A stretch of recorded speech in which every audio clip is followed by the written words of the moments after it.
Hello and welcome to Prince civil services YouTube channel. My name is doctor Sanchit और आप सभी का स्वागत है हमारी एक नई सीरीज में जिसका टाइटल है rapid fire revision of history through MCQs. हमने पहले इससे एक इंट्रोडक्शन वीडियो किया है और जहां पे मैंने आपको बताया this course is all about, इस कोर्स के ऑब्जेक्टिव्स क्या हैं और आपको कैसे वीडियोस को यूज करना है। तो हम इस कोर्स में एमसीक्यूज के थ्रू, मल्टीपल चॉइस क्वेश्चंस के थ्रू हिस्ट्री को रिवाइज करने की कोशिश करेंगे, आपके नॉलेज को एनहांस करने की कोशिश करेंगे। तो I hope you have watched the introduction video. So this is test number 1 और यहाँ पे कुछ क्वेश्चंस होंगे, उनके आंसर्स होंगे, उनकी एक्सप्लेनेशन होगी जिससे कि आप अपनी नॉलेज को रिवाइज, टेस्ट और एनहांस कर सकते हैं। तो आइए शुरुआत करते हैं test number 1, test your knowledge, नई सीरीज का पहला test. So question number 1, with reference to famous Chahu dance, consider the following statements. Statement number 1, it is a combination of music, dance and martial arts. Question, statement number 2, traditional dance form of southern Nilgiris. And statement number 3, accompanied by the musical instruments like mahuri and dhol. तो ये आपके 3 statements हैं। जैसे कि मैंने introduction video में आपको बताया था, क्वेश्चन सुनने के बाद आप पॉज करें वीडियो को और अपने से उसको सॉल्व करने की कोशिश करें ताकि आप अपनी नॉलेज को टेस्ट कर सकें। तो please pause the video and then come back and look for the answer. तो इस क्वेश्चन का सही जवाब है सी, यानी कि सिर्फ फर्स्ट और थर्ड स्टेटमेंट ठीक है और जो सेकंड स्टेटमेंट है वो गलत है। आइए जानते हैं आंसर के बारे में। तो चाहू डांस बहुत ही फेमस डांस है इंडिया का और ये आपका ओरिजिन हुआ था ईस्टर्न इंडियन स्टेट्स। कौन कौन सी? झारखंड, वेस्ट बंगाल एंड उड़ीसा। तो आपको ये पता होना चाहिए कि चाहू डांस कहां पे परफॉर्म किया जाता है, किन स्टेट्स में ये प्रेवलेंट है। तो यहां पे मैंने जब आपको दिखाया स्टेटमेंट तो यहां पे था southern Nilgiris, so that is why it is wrong. It is not the dance of South India, it is prevalent in Eastern India. आइए थोड़ा और जानते हैं आपका चाहू डांस के बारे में। तो चाहू डांस 3 स्टेट्स में है, झारखंड, वेस्ट बंगाल एंड उड़ीसा, और इसी के चलते इसका नाम भी अलग अलग है।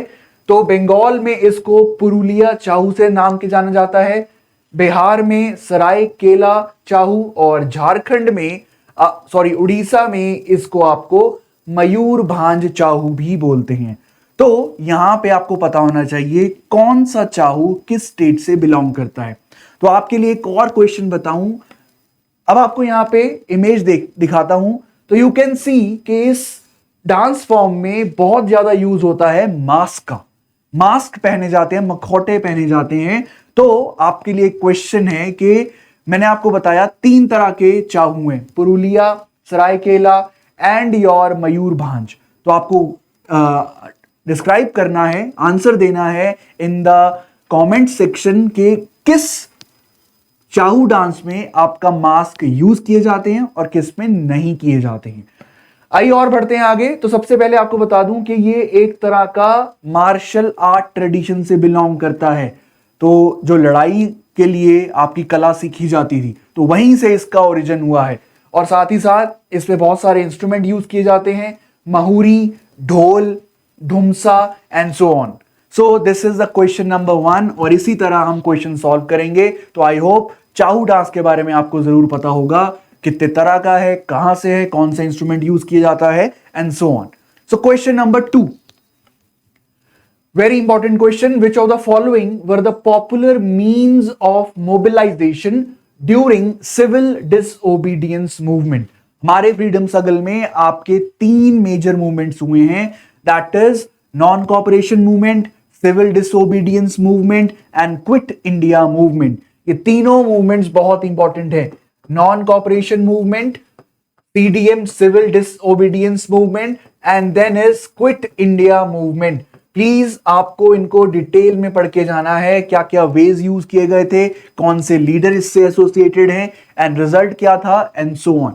तो आपसे पूछा जा रहा है कि सिविल डिसोबीडियंस मूवमेंट जब हुई तो उसमें जनता को मोबिलाइज करने के लिए कौन कौन से प्रैक्टिसेस यूज किए जाते थे? तो ऑप्शंस हैं प्रभात फेरीज, पत्रिकाज, मैजिक लैंटर्न शोज और टाइम राखीज। तो you can pause the video. आइए इसका आंसर देखते हैं। तो आंसर इज सी, 1, 2 एंड 3। तो यहां पे 1, 2 एंड 3 प्रभात फेरीज यूज की गई, पत्रिका छपवाई गई, मैजिक लैंटर्न को यूज किया गया। फोर्थ नहीं था सीडीएम के अंदर। तो यहां पे आपका प्रभात फेरीज, सुबह सुबह सब आपका जैसे भजन गाते हैं उसी तरह नेशनलिस्टिक सॉन्ग्स गाने शुरू करते हैं और सबको आपका साथ लेके आगे बढ़ते हैं। तो यहां पे प्रभात फेरीज यूज की गई थी। दूसरी तरफ पत्रिका का यूज किया गया, जिसमें आपका न्यूज़पेपर टाइप या न्यूज शीट छपाई जाती थी और कई बार तो वो सिर्फ अपने बाय हैंड ही लिखे जाते थे और सब में बांटी जाती थी ताकि वो जागरूक हो पाए कि पूरे देश में क्या चल रहा है। फिर आता था मैजिक लैंटर्न। मैजिक लैंटर्न लालटेन रखे शो ऑर्गेनाइज किया जाता था जिससे कि जागरूकता की जाती थी, रिगार्डिंग अवेकनिंग की जाती थी नेशनल मूवमेंट के रिगार्डिंग। तो ये प्रभात फेरी, पत्रिका और मैजिक लैंटर्न ये आपका यूज किया जाता था सीडीएम के अंदर। अगर टाइम राखी की बात करूं, राखी को बांधना, तो वो आपका पार्ट था स्वदेशी मूवमेंट का जो स्टार्ट हुई थी आपका पार्टीशन ऑफ बंगाल के खिलाफ। तो यहां पे आंसर बनता है आपका सी, प्रभात फेरी, पत्रिका, मैजिक लैंटर्न ये यूज किए गए थे सीडीएम के अंदर। जबकि राखी बांधना, टाइम राखी आपका पार्टीशन ऑफ बंगाल उसके खिलाफ जो मूवमेंट स्टार्ट हुई दैट इज स्वदेशी मूवमेंट, वहां स्टार्ट किया गया था। सो दैट वाज क्वेश्चन नंबर 2। अब बारी आती है नेक्स्ट क्वेश्चन की, question number 3। Which of the following statements is correct? Please ध्यान रखें, कई बार पूछ लेता है इनकरेक्ट और यहां पे क्या पूछा गया है, करेक्ट स्टेटमेंट कौन सी है, लेकिन कई बार क्वेश्चन पूछ लेता है इनकरेक्ट स्टेटमेंट कौन सी है। तो जल्दबाजी मत करिए, क्वेश्चन को आराम से पढ़ना है। Which of the following statement is are correct regarding the Congress Banaras session of 1905? एक आपको टिप दे देता हूं दैट कांग्रेस सेशंस 1885 ऑनवर्ड्स जब तक हमें आजादी मिली तो बहुत इंपॉर्टेंट रहे हैं। उसमें आपको पता होना चाहिए कि प्लेस कहां हुआ था, प्रेसिडेंट कौन था और उसका outcome, what was the outcome of that session. ये तीन चीजें आपको जरूर पता होनी चाहिए, प्लेस कौन कहां हुआ, प्रेसिडेंट कौन था और उसका आउटकम क्या था। तो क्वेश्चन पे आते हैं। क्वेश्चन है आपका कांग्रेस बनारस सेशन ऑफ 1905 के regarding. It was presided by Dadabhai Naoroji. Self government और Swaraj was declared as goal of Congress at this session. At the session, it was decided to extend the Swdeshi movement outside Bengal. तो आपके तीन statement है, इसके president दादा भाई नारोजी थे। दूसरा स्टेटमेंट स्वराज यहां पे गोल बना दिया जाता है कांग्रेस का। थर्ड, ये डिसाइड किया गया कि स्वदेशी मूवमेंट को बंगाल के बाहर भी लेके जाया जाए। ये आपके तीन स्टेटमेंट है, आपसे पूछ रहा है कि इनमें से करेक्ट कौन से हैं। तो आइए देखते हैं इसका आंसर क्या होगा। आप पॉज कर सकते हैं, फिर वापस आएं, देखें इसका आंसर और एक्सप्लेनेशन। तो राइट आंसर है आपका डी। करेक्ट स्टेटमेंट कौन सा है? इसमें से कोई भी करेक्ट स्टेटमेंट नहीं है, that is why answer is none और डी। डिस्कस करते हैं पहला स्टेटमेंट क्यों गलत है। क्योंकि जो ये कांग्रेस सेशन हुआ बनारस का 1905 का, इसके प्रेसिडेंट थे गोपाल कृष्ण गोखले, ना कि दादा भाई नारोजी। गोपाल कृष्ण गोखले ने प्रिजाइड किया था आपके बनारस सेशन 1905 के। स्टेटमेंट 2 क्यों गलत है? क्योंकि यहां पे goal of Indian national Congress, self government या स्वराज आपका 1906 के कैलकाटा सेशन में डिक्लेयर किया गया था, ना कि बनारस के 1905 वाले सेशन में। 1906 का सेशन कहां हुआ? कैलकाटा में। उसके प्रेसिडेंट कौन थे? दादा भाई नारोजी। तो इस सेशन में आपका डिक्लेयर किया गया था गोल स्वराज होगा, ना कि 1905 में डिसाइड किया गया था। इसीलिए स्टेटमेंट नंबर 2 भी रॉन्ग है। स्टेटमेंट नंबर 3 भी गलत है, क्योंकि स्वदेशी आपका 1905 में डिसाइड किया गया, बट इसको बंगाल तक ही सीमित रखना डिसाइड किया गया। लेकिन अगर आप दूसरी तरफ देखें हमारे जो लीडर थे तिलक, बिपिन चंद्र पाल, लाला लाजपत राय और बिंदु घोष, ये बोल रहे थे कि आपका बंगाल के बाहर भी लेके जाइए मूवमेंट को और नए नए आपकी प्रैक्टिसेस भी अपनाइए। बट ये डिसाइड हुआ कि नहीं, अभी टाइम सही नहीं है। 1905 में अभी आप स्वदेशी मूवमेंट को बंगाल तक सीमित रखिए, बाद में देखते हैं क्या करना है। तो इसी तरह से तीनों स्टेटमेंट गलत हैं, इसीलिए आपका आंसर है डी, नन। देखिए यहां पे आप देख सकते हैं, ये क्वेश्चन भी पूछा जाता है कि गांधी जी के पॉलिटिकल गुरु कौन थे, तो यहां पे आंसर है गोपाल कृष्ण गोखले। गोपाल कृष्ण गोखले को गांधी जी का पॉलिटिकल गुरु माना जाता है। Next question, question number 4, very important, Indian National Army. Consider the following statement with reference to Indian National Army यानी कि INA। पहला स्टेटमेंट, idea for creation of INA was first conceived by Subhash Chandra Bose. ये जो आइडिया आया कि INA जैसे कोई आर्मी बनाते हैं, ये सुभाष चंद्र बोस ने दिया, पहला स्टेटमेंट। इसके हेडक्वार्टर टोक्यो में थे। Third, Rani Jhansi regiment was an all women regiment under INA। ये आपके 3 स्टेटमेंट है, आपसे पूछा गया है इनमें से कौन सा करेक्ट है। तो please solve the question and let's go for the answer. यहां पे आंसर है इसका C, यानी कि सर सिर्फ थर्ड स्टेटमेंट ठीक है। क्या स्टेटमेंट है वो? रानी झांसी नाम की एक रेजिमेंट थी जिसमें सिर्फ और सिर्फ आपके वुमेन को ही आपका रिक्रूट किया जाता था INA के अंडर। तो ये बिल्कुल स्टेटमेंट ठीक है और बहुत इंपॉर्टेंट है।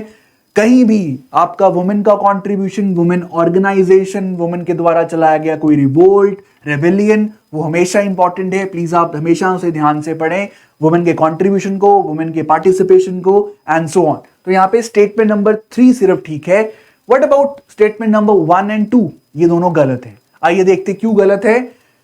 ये जो INA का आइडिया था, यहां पे एक आर्मी ऑफिसर थे Mohan Singh, ex army officer British army के, तो उन्होंने आपका इस आइडिया को दिया था so that they can help the British. That is why statement number is wrong. Second statement भी गलत है क्योंकि आपका यहां पे पूछा गया कि हेडक्वार्टर टोक्यो में है, लेकिन ये गलत है क्योंकि इसके हेडक्वार्टर रंगून एंड सिंगापुर यहां पे लोकेटेड है, ना कि टोक्यो में। तो that is why statement number 1 and 2 are wrong और स्टेटमेंट नंबर 3 ही आपका सिर्फ करेक्ट है। Question number 5, in the context of ancient Indian history Tamilakam refers to. ये तमीज अक्खम एक टर्म है, इसका मतलब क्या है? A new culture that developed as a result of contact between Arab and people of South India. Another name for megalithic structure. Third, name of migrant tribes from north to south during 1st century BC. या fourth, cultural and economic area contact between north and south as a result of trade between people which became important from 4th century BC. ये आपके 4 statement हैं। आपको पूछा गया है तमीज अक्खम ये जो टर्म है किस लिए यूज किया जाता है, तो इसका आंसर है डी। तमीज अक्खम बेसिकली एक एरिया बोला जाता है, एक कल्चर बोला जाता है जो डेवलप किया जब नॉर्थ और साउथ के बीच में आपका ट्रेड रिलेशन एस्टेब्लिश होता है from 4th century BC onward. तो that is the Tamilakam आपका टर्म है। अब मैं यहाँ पे एक आपको फर्दर टिप देना चाहूंगा एग्जाम के रिगार्डिंग के स्पेशली एंशिएंट और मेडाइवल इंडियन हिस्ट्री से आपसे टर्मिनोलॉजी पे क्वेश्चन पूछे जाते हैं। आपको एक टर्म दे दी जाएगी, उससे आपको क्वेश्चन पूछा जाएगा कि ये टर्म किससे रिलेटेड है, इसका मतलब क्या है and so on. So please terminology आप अच्छी तरह करके जाएं। कोशिश कीजिए कि आप टर्मिनोलॉजी 1 या 2 पेज पे रेडी रेफरेंस के रूप में यूज करें सो दैट आपको बार बार लोकेट ना करनी पड़े। आप 1 ही 2-3 पेज पे आप पूरा लिख लीजिए ये टर्म का ये मतलब है and so on. Question number 6. Consider the following pairs regarding or related with the life of Mahatma Buddha. So ये क्वेश्चन बुद्धिज्म से है और बुद्धिज्म से और जैनिज्म से हर साल 1 या 2 क्वेश्चन पूछे जाते हैं प्रीलिम्स में। तो आपको जैनिज्म एंड बुद्धिज्म बहुत ही ध्यान से पढ़ना है। यहां पे एक तरफ इवेंट लिखा है और दूसरी तरफ आपका लिखा गया है प्लेस का नाम। ये इवेंट इस प्लेस पे हुआ या नहीं हुआ। अगर करेक्ट है तो आपको आंसर चूज करना है। पहला option birth, Kushinagar, enlightenment, Sarnath, first sermon यानी कि उपदेश, बोध गया। तो आपसे पूछा गया है इनमें से कौन सा सही है, और यहां पे बहुत इजी क्वेश्चन है, आंसर है डी, यानी कि कोई भी ऑप्शन आपका सही से मैच नहीं किया गया है। बहुत इजी क्वेश्चन है बट यस बहुत इंपॉर्टेंट क्वेश्चन है। बर्थ लुम्बिनी नेपाल, तो कुशीनगर हो गया गलत। एनलाइटनमेंट बोध गया, तो ये भी हो गया गलत। फर्स्ट सरमन पहला उपदेश, ये कहां था आपका, सारनाथ। तो तीनों ऑप्शन आपके गलत हैं। You can see here first sermon जिसे आपका बोला जाता है धर्म चक्र प्रवर्तन, सारनाथ, एनलाइटनमेंट निर्वाण, बोध गया, बर्थ लुम्बिनी नियर नेपाल। तो ये आंसर आपका डी है, क्योंकि कोई भी स्टेटमेंट्स या कोई भी ऑप्शन सही से मैच नहीं किए गए थे। You can see here enlightenment बोध गया, फर्स्ट सरमन जिसे आपका बोला जाता है धर्म चक्र प्रवर्तना, व्हील इसका सिंबल है, ये आपका कहां हुआ था, सारनाथ। और डेथ कहां हुई, आपका महापरिनिर्वाण, और ये आपका स्तूप के साथ रिकॉग्नाइज किया जाता है। आप ऑप्शन में लिखें, अपने कमेंट सेक्शन बॉक्स में लिख के बताएं कि महात्मा बुद्ध की डेथ कहां हुई थी, महापरिनिर्वाण कहां हुआ था। आइए नेक्स्ट क्वेश्चन की तरफ बढ़ते हैं। Which of the following statement is correct regarding the Lex Loci Act of 1850? ये एक एक्ट पास किया गया था 1850 में। आपसे पूछा जा रहा है कि ये किस लिए लॉन्च किया गया था या किस लिए बनाया गया था। पहला option prohibited child marriage below the age of 14। दूसरा extended the prohibition of sati across all over British India. Third, it provided right to inherit ancestral property to Hindu converts to Christianity. And fourth is, it granted the legal recognition to widows marriage. ये चार options हैं। Lakes loci act of 1850 किसके related था? यहां पे आपका answer है सी। It was proposed इन 1845, पास हुआ 1850 में, और इसके द्वारा आपका एक प्रोविजन लाया गया था कि अगर कोई हिंदू कन्वर्ट है जो क्रिश्चियनिटी में आपका कन्वर्ट हो चुका है, तो जनरली क्या होता था, तो उसकी प्रॉपर्टी जो उसका इनहेरिट करने का आपका राइट होता था वो कैंसिल हो जाता था। तो क्रिश्चियन लोगों को लगा दैट, इस मिशनरीज को लगा दैट इससे लोग कम कन्वर्ट हो रहे हैं, तो यहाँ पे एक एक्ट पास किया गया जिसमें लीगलाइज कर दिया गया कि अगर कोई हिंदू आपका क्रिश्चियनिटी में कन्वर्ट हो गया है तो है वो क्रिश्चियन, लेकिन अभी भी उसका राइट रहेगा अपनी एंसेस्ट्रल प्रॉपर्टी में। So that is your lex loci act. थोड़ा सा रेयर क्वेश्चन है बट इंपॉर्टेंट है। इसी तरह से क्वेश्चन पूछे जाते हैं। दिन ब दिन आपका मॉडर्न इंडियन हिस्ट्री से थोड़ा क्वेश्चंस का लेवल डिफिकल्ट होता जा रहा है। लास्ट क्वेश्चन इस वीडियो का, टेस्ट नंबर 1 का। Who among the following coined the slogan one religion, one caste and one god for the Mankind? बहुत ही फेमस आपका स्लोगन है, one religion, one caste and one god for the Mankind. ये किसने दिया था? तो यहां पे आपके पास ऑप्शंस हैं, श्री नारायण गुरु, B.R. अंबेडकर, महात्मा गांधी एंड ज्योतिबा फुले। तो यहां पे राइट आंसर है आपका A, because it was given by none other than Shri Narayana Guru, very important social reformer from Kerala. तो यहां पे श्री नारायण गुरु ने आपका स्टेटमेंट दिया, स्लोगन दिया, one religion, one caste and one god for the Mankind.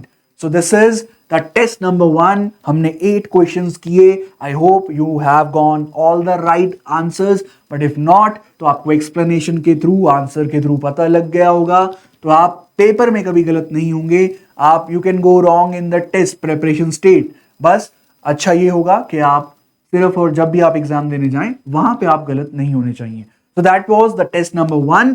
तो इसी तरह हम test number 2 and so on करते रहेंगे। प्लीज अपने फीडबैक और इस वीडियो को शेयर करें, लाइक करें और सब्सक्राइब करें Prince civil services YouTube channel को। So thanks for watching, keep watching other videos and keep learning. Thank you.